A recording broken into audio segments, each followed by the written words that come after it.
Ibadah sesuai sunnah. Ibadah kita kepada Allah yang berlebihan atau tidak sesuai dengan sunnah dari Rasulullah SAW berpotensi mengakibatkan kebencian terhadap sunnah atau ajaran dari Rasulullah itu sendiri. Indikasi larangan ini sudah disampaikan dengan jelas oleh Rasulullah sendiri di dalam sebuah hadis dari sahabat Anas bin Malik radhiyallahu anhu.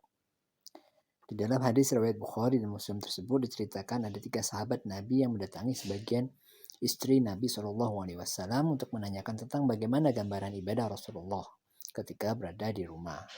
Kemudian disampaikan jawabannya oleh istri Nabi bahwa ibadah Nabi di rumah adalah demikian dan demikian, baik di siang hari maupun di malam hari. Setelah disampaikan jawaban kepada ketiga sahabat Nabi tersebut, lalu ketiganya pun berkesimpulan menganggap bahwa ibadah Nabi tersebut ternyata sedikit, tidak sesuai dengan perkiraan dan bayangan mereka yang sebelumnya.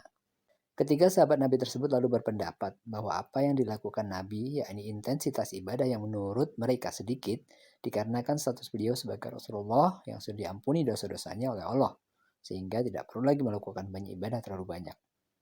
Mereka merasa rendah diri setelah membandingkan keadaan dan status mereka dengan Rasulullah.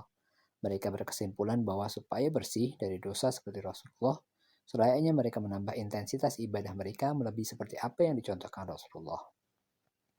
Sahabat yang pertama berkata bahwa ia akan melakukan sholat malam dan tidak mau tidur di sepanjang hidupnya. Sahabat yang kedua berkata bahwa ia akan berpuasa terus dan tidak menyelingi dengan hari berbuka.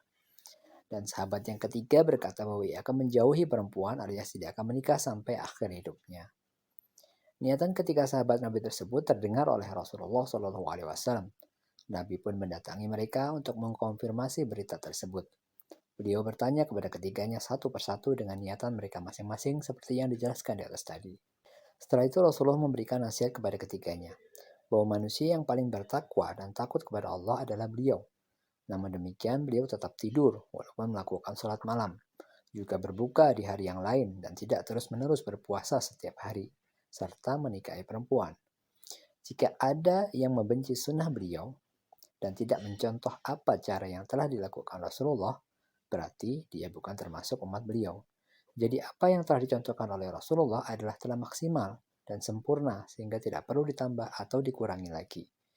Di sini dibahas tentang celaan atas bid'ah, bahwa jika tidak mencontoh sunnah Rasulullah di dalam beribadah saja seperti berlebihan dalam beribadah ancamannya akan keluar dari Islam atau bukan termasuk umat beliau, apalagi melakukan bid'ah. Maka disinilah kekhawatiran potensi yang ada atas bid'ah dapat menimbulkan kebencian terhadap ajaran Islam atau sunnah Rasulullah sehingga berakibat lebih jauh akan keluarnya dari Islam.